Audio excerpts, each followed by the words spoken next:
नमस्कार। 15 अगस्त 2022 को स्वतंत्रता दिवस के अवसर पर मैं देव सिंह रावत आप सभी देशवासियों को हार्दिक शुभकामनाएं देता हूं।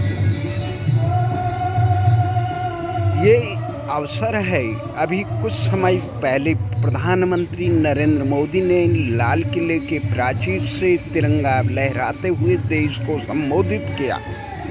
अपने प्रधानमंत्री मोदी ने दिनों से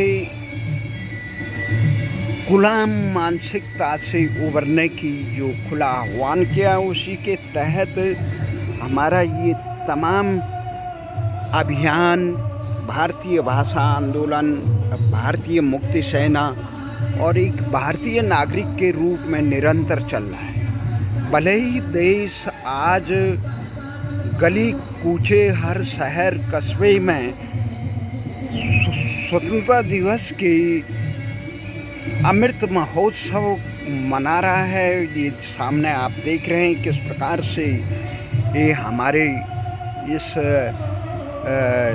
निवास के पास ये स्थानीय लोगों ने जिस प्रकार से उल्लास से स्वतंत्रता दिवस को मनाने का कार्यक्रम रखा है, उससे साफ झलकता है कि राष्ट्र के ये तमाम आम जनता स्वतंत्रता दिवस के प्रति उत्साहित है और देश को मजबूत बनाने के लिए तैयार है। और ये जो तिरंगे गुब्बारे से ये प्रांगण सजा हुआ है, सामने आगे मंडप है, उसकी तरफ ना हो कि मैं यहाँ पीछे बैठा हूँ और ये देशभक्ति के ये गीतों से पूरा क्षेत्र गूंज रहा है। इस अवसर पर मैं आप सबका अभिनंदन करता हूँ। 1947 के बाद देश की आज़ादी के लिए लड़े जाने वाली एक ऐतिहासिक जो संग्राम रहा आज़ादी का, जो कई शताब्दियों की गुलामी इस देश पे अंग्रेज़ों और मुग़लों के समय से विदेशी आक्रांताओं ने देश की इस आज़ादी को रोनने का काम किया था।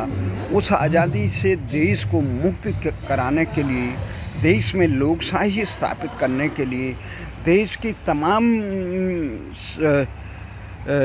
मूल्यों को मजबूत करने के लिए और भारत की संस्कृति का जो मूल धारा है, सर्वे भवन्तु सुखिनः सर्वे सन्तु निरामया सर्वभद्राणि पश्यन्तु जड़ माँ कश्चित् दुःख भावेत्, जड़ चेतन के कल्याण के लिए सर्वभूत हिते रता की कामना करने वाली भारतीय संस्कृति का पूरे विश्व में के कल्याण के लिए स्थापित करने का जो मूल मंत्र था, उसी के लिए देश की आज़ादी भारत का विश्व पे शिकंजा, जैसे अमेरिका, रूस, चीन इस प्रकार के और या अंग्रेज़ों ने इस प्रकार की मनोवृत्ति की, या मुग़लों ने किया, या दूसरे आक्रांताओं ने किया, हिटलर ने किया, इस प्रकार की मनोवृत्ति सबके कल्याण के लिए चाहने के लिए भारतीय संस्कृति सदा रही।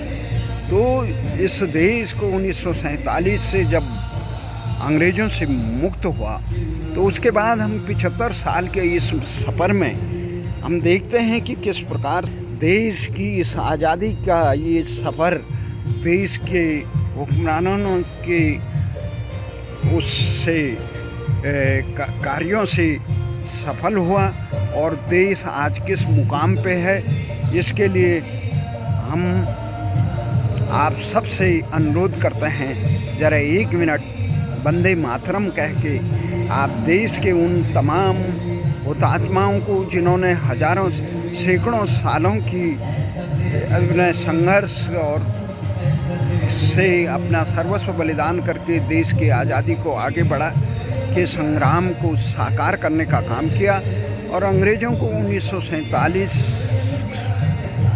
15 अगस्त 1947 को भारत को मुक्त कराने के लिए विवश किया। उन तमाम हुतात्माओं का, स्वतंत्रता सेनानियों को हम नमन करते हैं। तो आज हम ये देखते हैं कि 1947 के बाद आज भारत ने किस प्रकार से आज़ादी का एक महत्वपूर्ण दौर हासिल किया। भारत 15 अगस्त 1947 को भारत की आज़ादी के समय जो त्रासदी झेलनी पड़ी, देश का विभाजन किया गया धार्मिक आधार पर, अंग्रेज़ों ने इसका अमेरिका और मित्र राष्ट्रों का एक अंग्रेज़ों के साथ एक सहमति थी कि अपने उपनिवेशों को वो आज़ाद करेंगे और उन उपनिवेशों को जो बड़े देश हैं जो भविष्य में अंग्रेज़ों और मित्र राष्ट्रों को खतरा न बन सके, इसलिए उनको तोड़ने की उनकी एक रणनीति थी। इसी के तहत उन्होंने अफ्रीका का निर्ममता से विभाजन किया, तो भारत का विभाजन किया, दूसरे विश्व युद्ध में जर्मन का विभाजन किया, उसके बाद कोरिया का विभाजन किया। ये तमाम देश इसलिए विभाजित किए गए कि ताकि ये देश किसी भी ढंग से ना हो मित्र राष्ट्रों के लिए, इंग्लैंड के लिए और उस समय के उन सामरिक ताकतों के लिए। तो ये एक रणनीति है, उसमें जिन्ना हो या अन्य कोई भी रहे एक मोहरा बने, और उस मोहरे के कारण भारत के 20 लाख लोगों को की निर्ममता से हत्या हुई। एक देश के लिए एक बहुत बड़ा एक कुठाराघात था, एक वज्रपात था आशाओं पे, आज़ादी की आशाओं पे। ये धार्मिक आधार पे विभाजन हुआ। भारत की संस्कृति जो ताकत के दम पे और अन्य प्रलोभनों के दम पे धर्मांतरण आदि करके भारतीय संस्कृति से विमुख हुए, उन लोगों की जब ये कट्टरपंथी की मांग पाकिस्तान बनाने के लिए, वो अंग्रेज़ों की रणनीति के तहत पाकिस्तान बना। उसके कुछ समय बाद पाकिस्तान के जो हिस्सा था वो भी बांग्लादेश के रूप में बना। भारत जो अखंड भारत की कल्पना थी, ईरान से लेकर कहाँ तक ये भारत की संस्कृति की पताका इंडोनेशिया से लेकर कई देश में बैठा। हमने भूभाग नहीं, जिसमें भारतीय संस्कृति के बारे में कवि ने अटल जी कहते थे, वो सदन में भी कहते थे और कई बार उन्होंने ये कहा कि भगवान राम के नामों पर कब मैंने अत्याचार किए, कब दुनिया को हिंदू करने के लिए घर घर में नरसंहार किए, कोई बता दे काबुल जाके कितनी हमने तोड़ी। भूभाग नहीं, सत मानव के हृदय जीतने का प्रयास किया। भारतीय संस्कृति हमेशा हृदय काम करती है। भारतीय संस्कृति सबके कल्याण के लिए काम करती है, असतो मां सद्गमय की बात करती है। तो वो संस्कृति को कुंद करके इस देश को कमज़ोर करने का, जो विश्व में उस समय ज्ञान और विज्ञान और आर्थिक समृद्धि के लिए सोने की चिड़िया विश्व गुरु के नाम से विख्यात थी, उसका विभाजन करके एक प्रकार से अंग्रेज़ों ने और उसके मित्र राष्ट्र अमेरिका ने विश्व के अहित किया। अगर भारत मजबूत रहता है, एकजुट रहता, तो भारत इस प्रकार की अंध कट्टरता जो पाकिस्तान के द्वारा, बांग्लादेश के द्वारा पूरे विश्व में फैलाई जा रही है, वो नहीं होती और देश की बदहाली करोड़ों लोग खुशहाल जीवन जीते। तो इस चीज़ के बारे में हम आपके नज़र करते हैं कि जो 47 साल में भारत में जहाँ इतना आर्थिक समृद्धि हुई और इतने विश्व के 1.5 करोड़ लोगों का के लिए, आपने देखा अभी कोरोना काल में सरकार ने 80 करोड़ लोगों को लिए राशन इत्यादि का मुफ्त व्यवस्था की थी, निःशुल्क व्यवस्था की थी। उस व्यवस्था में ये साबित हुआ कि हम विपरीत परिस्थिति में इस देश में जब खाद्यान्नों का भी अभाव था, उस समय अमेरिका के जिस पर लाल बहादुर शास्त्री जी के ज़माने में जिस प्रकार अमेरिका ने यहाँ पे अखाद्य गेहूँ भेजा था, तो लाल बहादुर शास्त्री जी ने देश में उपवास का, 1 दिन का उपवास का भी आह्वान किया था सप्ताह में। तो ये देश के उसके बाद किसानों में और देश के हुक्मरानों ने, हरित क्रांति और वैज्ञानिकों ने, कृषि वैज्ञानिकों ने इतना बड़ा काम किया कि यहाँ पे आत्मनिर्भर अनाजों में, खाद्यान्नों के मामले में हुआ, आर्थिक रूप से मजबूत हुई, सामरिक रूप से मजबूत हुए। इन तमाम चीज़ों के बाद यहाँ स्कूलें बहुत खुली, यहाँ पे चिकित्सालय बहुत खुले, यहाँ पे कल कारखाने से लेकर तमाम अंतरिक्ष से लेकर हमने सब में अपनी पता करा।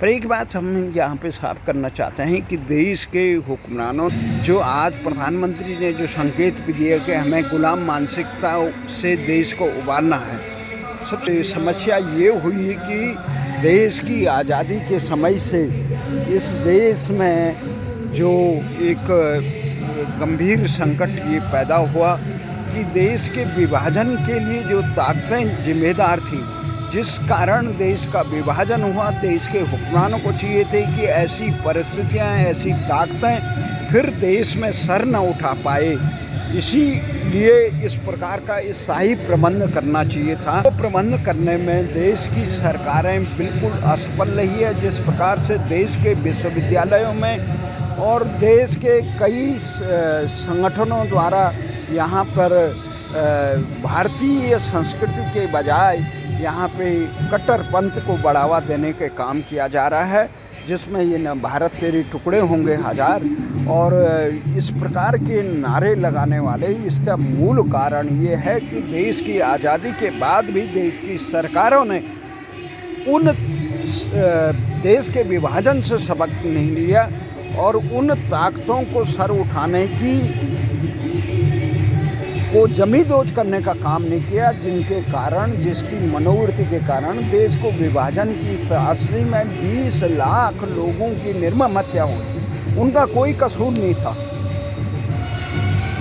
वो इंसान थे, चाहे वो पाकिस्तान में मारे गए, हिंदुस्तान में मारे गए, उन लोगों की निर्मम हत्या, वो भारत की संतानें थी, भारत माता का विभाजन किया गया।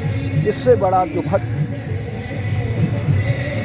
कृत्य कोई नहीं हो सकता। जघन्य कृत्य संसार के इतिहास में ये हुआ और भारतीय हुक्मरान ने उससे सबक नहीं लिया। इस देश में ये भी नहीं हुआ कि जिन राजनीतिक मुस्लिम लीग ने इस देश के विभाजन के लिए काम किया था, उस मुस्लिम लीग के नाम से जुड़े हुए राजनीतिक दल को या संगठन को, इन इत्यादि संगठनों को जो देश के विभाजन के लिए जिम्मेदार, उस नाम के संगठनों को देश में राजनीति करने की कहीं इजाज़त नहीं दी जानी चाहिए थी। चुनाव आयोग से लेकर देश के हुक्मरान इस खतरे से आंखें मूंदे रहे। खास करके जिस प्रकार के ये संगठन जो देश में उभर रहे हैं, जो जिन्नावादी प्रवृत्तियां हैं, जो भारत में धर्मांतरण पर लग के भारतीय संस्कृति को रौंदने का काम कर रहे हैं, वो एक प्रकार से भारत पे कब्जा करने के लिए काम कर रहे हैं। भारतीय संस्कृति ने यहाँ सताए हुए, विश्व में सताए हुए हमें पारसी समाज से लेकर तमाम अल्पसंख्यक जो बहुत कम संख्या में रहते हैं संसार में, जिनका दमन हुआ यहूदी, उनको भारत में शरण दी। और आज जिन लोगों ने भारतीय विभाजन के लिए जिम्मेदार है, वो ताकतें जब फिर सर उठाने लगे तो उसमें देखा कहीं ना कहीं हमारी न्यायपालिका में, कहीं ना कहीं हमारे तंत्र में, हमारे राजनीतिक तंत्र में, हमारे सामाजिक तंत्र में कमजोरी रही। हम उस खंभीर खतरे को मजबूती से रौंदने का काम नहीं किया, जमींदोज करने का काम नहीं किया। इसके लिए भारत की तमाम सरकारें आज तक की जिम्मेदार हैं, राजनीतिक दल जिम्मेदार हैं, जो इस दिशा में चिंतन नहीं किया। अब दूसरा जो सबसे बड़ा खतरा था कि देश की आज़ादी के बाद आज़ादी की समवायिका होती है, भाषाएं, संस्कृति, बिना संस्कृति के एकता के सोवियत संघ इतना मजबूत तो विश्व की महाशक्ति थी, वो ढह चुका है। परंतु भारत की जो भारतीय संस्कृति थी, जो जम्मूद्वीपे भारत खंडे, उस देश का इस प्रकार से जो एकता के सूत्र में बांधने का काम था, वो एकता के सूत्र में बांधने वाली संस्कृति, सबको साथ में लेकर चलने वाली संस्कृति, सारे विभिन्न मतों को आत्मसात करके उनको आगे बढ़ाने वाली संस्कृति, सबके कल्याण के लिए, जड़ चेतन के कल्याण के लिए काम करने वाली संस्कृति, भारतीय संस्कृति, उसकी उपेक्षा की गई उसे, और अंग तुष्टिकरण का जो काम किया गया, उसके कारण भारत काफ़ी कमज़ोर हुआ। अब ये काम करना चाहिए था। ये जनता में आम आज हम ये देखते हैं कि देश के आज़ाद हो गया, भले ही झंडे 3 दिन से तिरंगे का झंडे लहराए जा रहे हैं, उत्सव मनाया जा रहा है। इस उत्सव धर्म से राष्ट्र की एकता मजबूत होती है, परंतु मूल तत्व जो जीवन तत्व है वो संस्कृति होती है। संस्कृति वो भाषा होती है। आज हमने क्या कर दिया, भारत में जाति के नाम पे, क्षेत्र के नाम पे, संप्रदाय के नाम पे आदमियों को विभाजित कर दिया। आप इस जाति के हैं, आप इस क्षेत्र के हैं, आप भारतीय हैं। हम भारतीयों को 75 साल में देश के नागरिकों को भारतीय नहीं बना सके। हम देश के नागरिकों को अल्पसंख्यक और बहुसंख्यक के संकीर्ण दायरे में बांध दिए, हम जाति के संकीर्ण दायरे में बांध दिए। इसके मूल कारण ये है देश की राजनीतिक दलों की मनोवृत्तियाँ, जिस ढंग से ये राजनीति के टिकटों का वितरण जनप्रतिनिधि बनाने के लिए करते हैं, सियासी के दलों की अपनी दलीय राजनीति को चमकाने लिए करते हैं, सत्ता पर काबिज होने के लिए करते हैं। इसके लिए देश के ये राजनीतिक दल जिम्मेदार हैं, उसमें सत्ताधारी हो या विपक्ष हो। इनकी मानसिकता, आप एक भारतीय के सुख दुख को, उसको आगे बढ़ाने में उपेक्षित, पीड़ित, शोषित इन तबकों को आगे बढ़ाने का काम नहीं करते हैं। आप केवल जाति के आधार पे अपने केवल सत्ता को हासिल करने के लिए काम करते हैं, उनका ज़मीनी उत्थान करने का काम नहीं करते हैं। देश के नागरिक को ये एहसास नहीं होता है कि मैं भारतीय हूँ। आपने उनको जाति के आधार पे, संप्रदाय के आधार पे, बहुसंख्यक और अल्पसंख्यक, जबकि इस देश के किसी भी नागरिक में ये भेद नहीं होना चाहिए, इस बात का एहसास नहीं होना चाहिए कि वो बहुसंख्यक है या अल्पसंख्यक है। उसे ये लगना चाहिए हम देश के एक नागरिक हैं। ये भाव जागृत करने वाली जो भी संस्थाएं हैं वो देश में तुरंत बंद हो जानी चाहिए। तो ये जो मुख्य कारण है कि ये अल्पसंख्यक, हमने किसी को दलित बना दिया, किसी को आदिवासी बना दिया, किसी को ब्राह्मण बना दिया, किसी को क्षत्रिय बना दिया, किसी को वैश्य बना दिया, किसी को हिंदू बना दिया, किसी को मुस्लिम बना दिया। ये काम नहीं करना चाहिए था। देश के नागरिकों को केवल एक पहचान होनी चाहिए थी, वो है भारतीय। उसके अंदर कभी हीन भावना या श्रेष्ठता की ये हीन भावना नहीं आनी चाहिए कि हम इस जाति के हैं, इस क्षेत्र के हैं। ये हीन संकीर्ण वो दूसरों से दायरा न बनाए, दूरियां न बढ़ाए, ये दूरियां बढ़ाने वाली। इसका मूल कारण देश की राजनीतिक पार्टियां जिम्मेदार हैं, जो इस प्रकार दलीय हितों के लिए, अपने सत्ता लोलुपता के लिए देश के नागरिकों को इस प्रकार से विभाजन करने का, इस प्रकार के संकीर्णता में डालने का काम। तिरंगे से देश में उत्साह बहुत ज़रूरी है, पर तिरंगे से ज़रूरी हमें ये नहीं भूलना चाहिए, जब ये तिरंगा नहीं था तब भी देश मजबूती से आगे था। भारतीय संस्कृति के अमृत तत्वों से, जीवन तत्वों से इस देश आगे सुरक्षित था। ये तत्व क्या होता है, ये भारतीय संस्कृति, इस भारतीय संस्कृति को आगे कैसे बढ़ाया जाए, ये भारतीय भाषाओं के लिए इसके द्वारा आगे बढ़ाई जा सकती है। भारतीय भाषाओं के लिए आगे बढ़ाने के लिए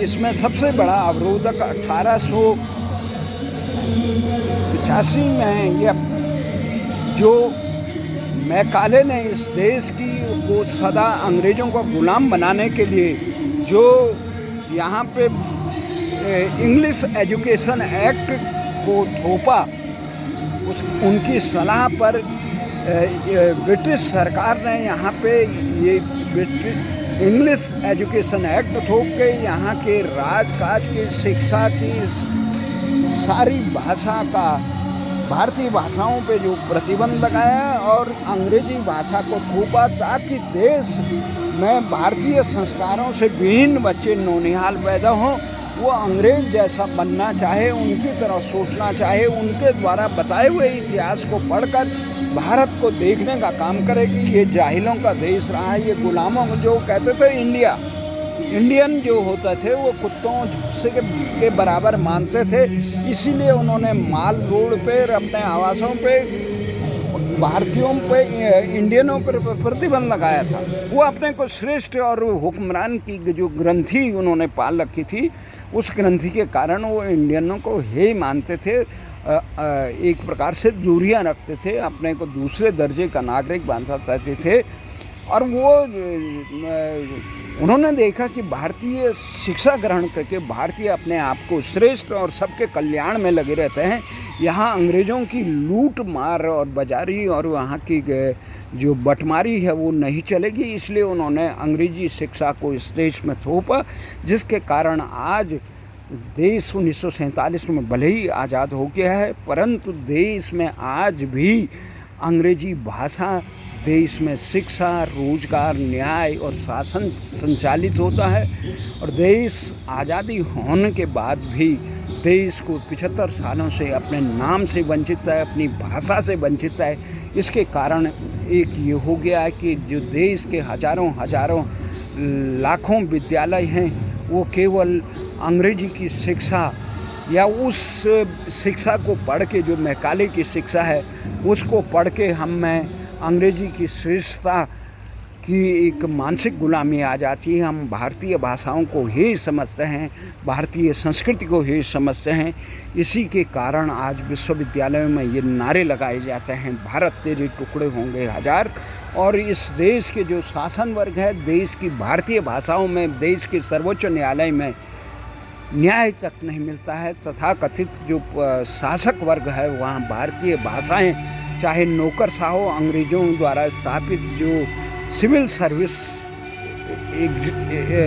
सेवा है, उसके द्वारा जो अधिकारी भारत के भाग्य विधाता बनते हैं, वहाँ की उनकी भाषा, उनके सोच का, उनके चिंतन का, उनकी मानसिकता का दायरा ही भारतीय न हो के अंग्रेजीयत है, अंग्रेजी में है। वो भारतीय भाषाओं में बोलना, लिखना, पढ़ना और चिंतन करना ही मानते हैं। इसीलिए आज भारत की ये दुर्दशा है, भ्रष्टाचार का आलम है, जहाँ यहाँ अहिंसा का नारा लगाया जाता था, जहाँ सबको शरणागत को शरण देने के नारे लगाए जाते थे, जहाँ सबके कल्याण की बात होती है, वहाँ इस प्रकार के चिकित्सालय बन चुके हैं जो केवल लोगों के आर्थिक दोहन के लिए बन गए हैं, जो विद्यालय ऐसे बन गए केवल लूट खसोट के अड्डे बन गए हैं, और जो भारतीय संस्कृति को रोनने का कारण बन गए। न्यायालय में न्यायनीय फैसले होते हैं, जिसकी थैली मजबूत होती है उसको न्याय मिलता है। आम आदमी फरियाद तक करने का साहस न्यायालय, कोर्ट कचहरी, पुलिस थानों इत्यादि में करने से डरता है या उससे अपने को वंचित मानता है। आम आदमी की स्थिति 75 सालों में ये हो गई, चाहे लाखों विद्यालय और हजारों यहाँ पे महाविद्यालय, विश्वविद्यालय इत्यादि हैं, तकनीकी संस्थान हैं, प्रबंध संस्थान है, यांत्रिकी संस्थान है, चिकित्सक संस्थान हैं, परंतु भारतीय मूल्यों की, जिसमें सबके कल्याण का तत्व छुपा हुआ है, सबकी सेवा का, राष्ट्र से ही हम हैं, यहाँ केवल अंग्रेज़ों की लूट बाजारी का ही तंत्र आज देश में विद्यमान है। इसी के कारण भारत का पढ़ा लिखा चिकित्सक और नौकरशाह देश के ग्रामीण और दूरस्थ क्षेत्रों में कार्य करने के लिए तैयार नहीं रहते हैं, वो उसे दंडनात्मक वो मांगते हैं। दूरस्थ राज्यों में जितने हिमालयी राज्य हैं, उन राज्यों के अधिकांश चिकित्सालयों में, गाँव के चिकित्सालय में 85 के बाद ये स्थिति हो गई, 1985 के बाद, कि अधिकांश ग्रामीण क्षेत्रों में चिकित्सक जाने के लिए तैयार नहीं है। जिला चिकित्सालय चिकित्सकों के अभाव में, तकनीशियनों के अभाव में, दवाइयों के अभाव में खुद बीमार बन चुके हैं। इसका मूल कारण क्या है? आज देश के हुक्मरानों को, देश की जनता को ये सोचना होगा कि आज हम अपनी जनता को, आम जनता को शिक्षा, चिकित्सा और रोजगार से वंचित कैसे कर दिया। हम हैं देश के रक्षक ही, जब जिन सेनाओं की बदौलत सिकंदर महान बना, जिन सेनाओं की बदौलत आज चीन और रूस और अमेरिका महाशक्ति है, जिस सेना की बदौलत विदेशी आक्रांताओं ने भारत पर कब्जा किया था, वो देश की एकता और अखंडता को रक्षा करने वाले सैनिकों को अग्निवीर बनाने पे तुले हुए हैं। उन्हें 5 साल की सेवाओं के बाद उन्हें पेंशन और आर्थिक सुरक्षा प्रदान करने के लिए तैयार नहीं है। आखिर ये क्या कारण है? जब देश के रक्षक ही देश के हुक्मरानों को बाहर नज़र आने पड़े, जब देश के युवाओं को रोज़गार देने का जो काम था वो सामाजिक न्याय के बजाय देश के नागरिकों को वो लगे कि देश के हुक्मरानों को बाहर नज़र आए, यहाँ पे कुटीर उद्योग आत्मनिर्भरता का काम करना चाहिए। ये तिरंगे में अधिकांश ये जो दिख रहा है, आज चीन पे जो भारत के उद्योग कल कारखाने कुटीर उद्योग को ख़त्म कर चीन का जो वर्चस्व बन गया है, उसके मूल कारण देश के हुक्मरानों की भारत स्वदेशी पॉलिसी का वो नहीं है। देश में शिक्षा, चिकित्सा, न्याय और जो मूल सेवाएं हैं उनका निजीकरण किसी हालत में नहीं होना चाहिए। खासकर जब तक टाटा इत्यादि संस्थान रहे वो मानक मूल्यों का रहते थे, देश हितों को सर्वोच्च वरीयता। परंतु अब जिस प्रकार के यहाँ पे निजी क्षेत्र आए, वो केवल यहाँ पे दोहन करने के लिए, उनका सेवा भाव से कहीं दूर तक का वास्ता नहीं है। वो कर्मचारियों को केवल ठेकेदारी में रखकर उनके सामाजिक सुरक्षा का, उनके आर्थिक सुरक्षा का, उनके बच्चों के खुशहाल भविष्य का देश के सरकारों को इस प्रकार चाहिए कि ये 5 साल में ये नेता आए, उनको पेंशन मिले, उनको लाखों रुपए का वो मिले, नौकरशाहों को अरबों खरबों का वो कमा देते हैं। उनके पास अधिकांश नौकरशाहों की अगर जांच की जाए तो उनकी अरबों खरबों की संपत्ति कहाँ से आई, उनकी लाखों की तनख्वाह और महंगाई भत्ता सरकार अपने चंद देश के 2-4-5% सरकारी कर्मचारियों के लिए महंगाई भत्ते की और वेतन आयोग लागू करती है। देश का अधिकांश असंगठित क्षेत्र में रहने वाला आम आदमी 10,000 की नौकरी के लिए भी तरसता है। उसके बच्चे कैसे होंगे अगर देश के आम जनता के आम बच्चों नौनिहालों को अच्छी शिक्षा, चिकित्सा और परिवेश नहीं मिलेगा, कुपोषण के शिकार होंगे, वो बच्चे कहाँ से खुशहाल भारत का निर्माण करेंगे। इस प्रकार के दोहरी प्रवृत्ति की जो मानसिकता है वो देश को कैसे आगे बढ़ाएगी। यहाँ पे जो हमारी संस्कृति थी, हम पानी को बेचते नहीं थे, प्याऊ लगाने की संस्कृति थी। हम यहाँ पे धर्मशालाएं बनाते थे। जो जीडीपी की, जो सकल घरेलू उत्पाद की जो पश्चिमी सोच है कि सबको बाजारीकरण करने का, वो भारतीय संस्कृति से विमुख है, कल्याणकारी नहीं है। हमारा ये मांग थी कि भारतीय संस्कृति जिसमें कल्याणकारी हो, जो सबके हित के लिए, गरीब हो या अमीर हो, सबके जीवन स्तर को सुधारने के लिए, सबको देश का, भारत का एक नागरिक भूखा और अभावों में न रहे, इस प्रकार का बनाना चाहिए। इसके लिए हमें ये करने पड़ेगी, शिक्षा और चिकित्सा और न्याय हर नागरिक को निःशुल्क और प्रदान करना सरकार का एक प्राथमिक दायित्व है। अन्याय किसी पे न हो, जाति के आधार पे, धर्म के आधार पे, क्षेत्र के आधार पे शोषण किसी का न हो, भ्रष्टाचारियों को कड़े दंड मिले, भारत की न्याय व्यवस्था का सुधार हो। भारतीय भाषाओं में, जब तक भारतीय तंत्र भारतीय भाषाओं में शिक्षा, चिकित्सा, रोजगार और न्याय और शासन नहीं देगा, तब तक देश आगे नहीं बढ़ सकता है। इन्हीं आशाओं और विश्वास के साथ हमारा ये कहना है, देश तभी खुशहाल होगा, तिरंगा तभी लहराना उचित होगा, लहराएगा, अच्छा लगेगा जब आम देश के नागरिकों के पेट में अन्न हो, उन्हें अच्छे भविष्य की आशाओं दिखे।